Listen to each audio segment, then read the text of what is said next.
So after the Supreme Court ruling against Donald Trump saying the tariffs are illegal, the world is now canceling on Trump. Check this out from CNBC today.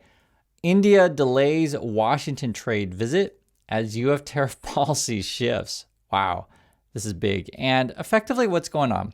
If you understand that Trump's whole shtick is basically, remember, it's the home shopping network plus the TV evangelist of the 80s. And these kind of con artists, they have to always have a sense of urgency. There's a sense of scarcity. You got to hurry. You got to act now. Hurry, hurry, hurry, right? You try to force people to meet right away, make decisions right away, and always have high pressure.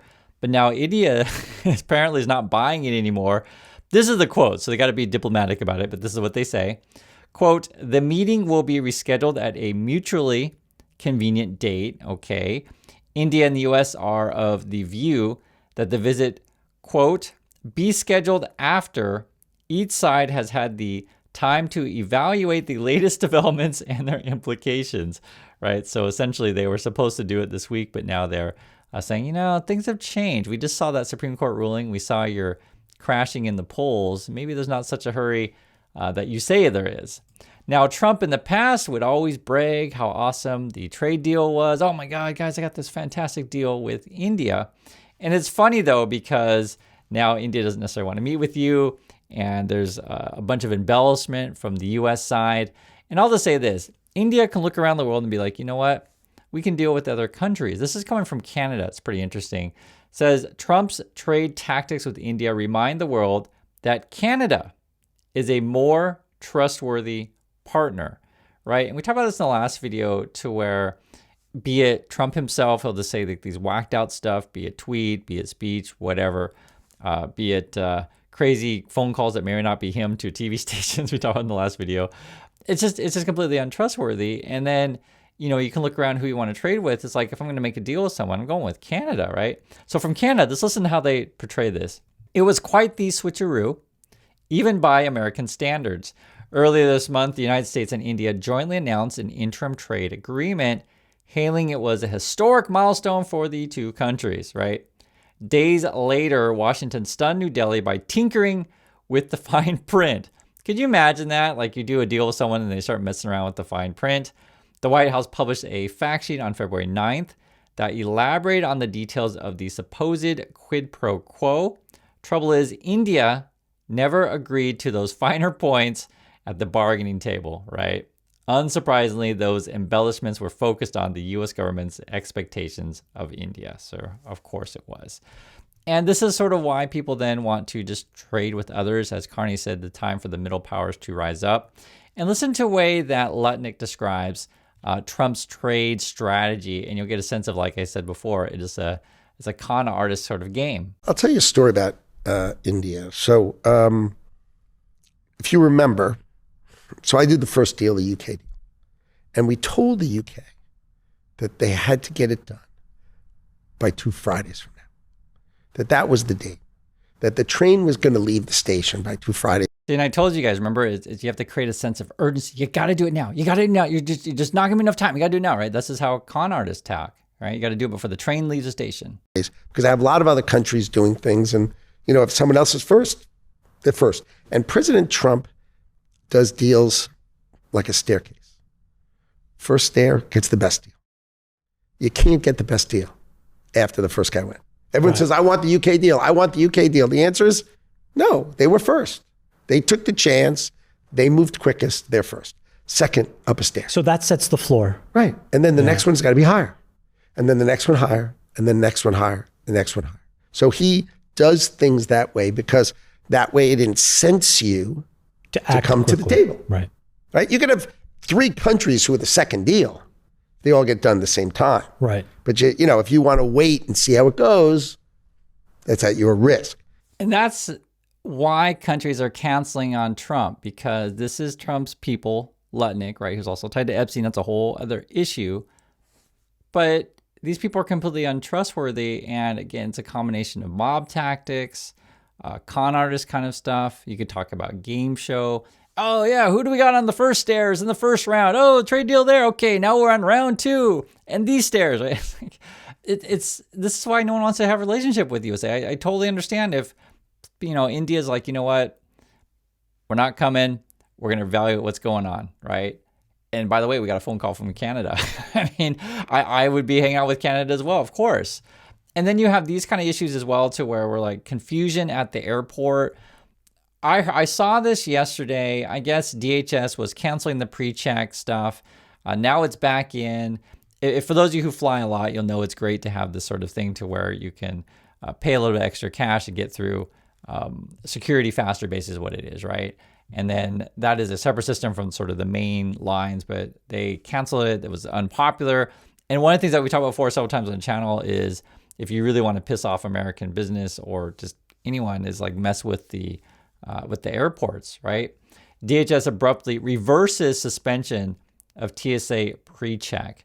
I think the global entry, though, is still suspended. So if you're planning on flying in USA, just expect chaos, because of course it is. And just thinking about all this stuff together, it really is Trump ruining relationships with so many people, be it India, the airports. Now you have people who are in, they say, faith or religious groups are against Trump. You're even losing this.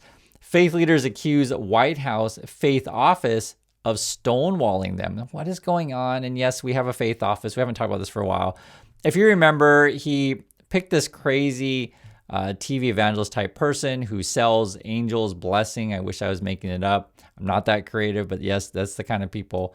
And it says here, some faith leaders say they're being shut out by the White House faith office. Yes, there is a thing. Great. Alleging the administration provides access only to those in political lockstep while ignoring the impact of the ICE raids on religious attendance. So basically, if you want to meet with them, you have to fully agree with everything that Trump is doing. And this is obviously an important issue, because is there a separation of church and state here, right? The office is taxpayer funded and ostensibly represents the full breadth of the American religious life. Critics argue it has instead become a political arm for conservative Christians, because of course it has. Friction Point interviewed faith leaders described a, quote, closed door policy for anyone not aligned with the administration's specific cultural and immigration goals. And these would be people in faith, right? Doug Paget, executive director of the Progressive Christian Group, Vote Common Good, tells Axios he's repeatedly sought meetings with the faith office, including around delivering a clergy petition about ICE. Okay. In one incident, Paget said the office claimed they were too busy to meet because they were consumed, that's a quote, I guess, consumed with the National Prayer Breakfast, an event technically run by a nonprofit, not the White House. At the prayer breakfast, Trump said he would revoke tax-exempt status if leaders, quote, say something bad about him. So I guess we're threatening churches now if you don't like their policy. That's what we're talking about here.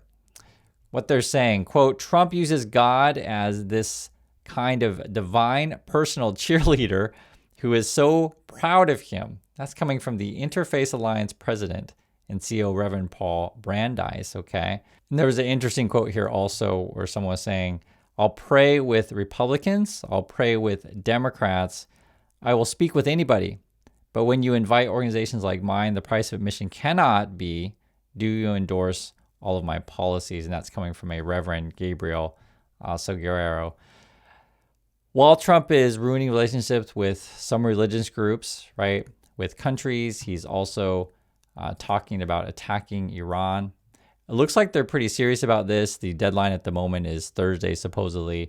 And we're talking about smaller strike followed by bigger strike and regime change. This is just coming out just a few minutes ago. I'll go over the details of this one. And I always say the same thing, guys. If you ever wonder why life doesn't improve in USA, it's because of stuff like this. We're spending so much money on Iran and just destroying relationships around the world and in the country. Says here, President Trump has told advisors that if the diplomacy or any initial U.S. attack does not lead Iran to give in to his demands, that it gives up his nuclear program, he will consider a much bigger attack in the coming months. We're talking about multiple attacks then, I guess, intended to drive that country's leaders from power. People briefed on an internal deliberations said. So the final decision hasn't been made. And then Trump is leaning towards, so what they're planning, an initial strike in the coming days to demonstrate to Iran's leaders that they must be willing to agree to give up the ability to make nuclear weapons. So it's about nuclear program. And then we're looking at, I guess Trump wants to hit either the headquarters of the Iran Islamic Revolutionary Guard or possibly nuclear sites, I guess. I just shake my head. I mean, I don't, I feel like when I go through this stuff, I think it's kind of obvious we're doing the bid of another country. This isn't necessarily about U.S. national security. This is the same. You guys know what we're talking about here.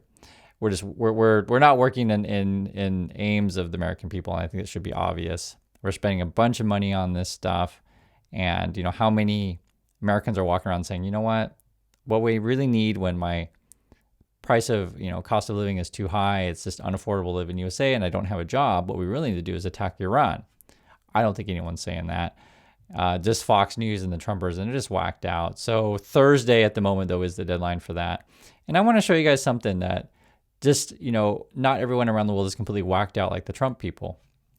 So remember Pam Bondi was bragging, guys, the Dow is over 50,000 points. Wow, celebrate, right? So over the past year, as you can see, this is a year chart here. Dow Jones Industrial Average up about 14%. So just a tad shy of 50,000 points, okay? But what they don't tell you is what's going on around the world, right? This is here in Korea. This is our stock market. It's actually been kind of insane, to be perfectly frank. 119% in the past year. You can see it for yourself with your own chart. This is the KOSPI. Basically tracks, the Korean market. 119%. And so when the Trumpers brag about 14%, oh my God, it's so awesome. Have you looked at the KOSPI lately, right? I don't talk about it all day, every day on the channel, but it's I can see the numbers for myself the same way that you can. And while Trump is, chasing away people and ruining relationships, like every day in our news, we get stuff like this. Korea's international student population rises over 50% in 3 years. So we're building more relationships over here. And as it turns out, Canada is as well. So is Australia and other countries, right? Essentially, what Carney said about the middle powers rising up is a real thing. And then India's like looking around, it's like, who do I want to be partners with, right? The country's has got this crazy orange menace in there. And this is probably what's going to happen. A lot of countries are just going to sort of delay until they know for sure Trump is a lame duck and then figure out, okay, who do we really need to talk to that will actually do business and is reliable? And it's not going to be Trump or his people. So they just got to wait it out. And that's what China's going to do as well. I think Trump's set to meet with Xi. And I'm sure China's going to have all sorts of things that they can do to, leverage. Now they got a lot more power, of course. Again, poll numbers are bad for Trump, so they know that. We can all read the news. The Supreme Court ruled against Trump, and, the less allies that you have, you're just completely weak at this point. So that's what's going on. I'd like to hear your thoughts, and I'll catch you all in the next video.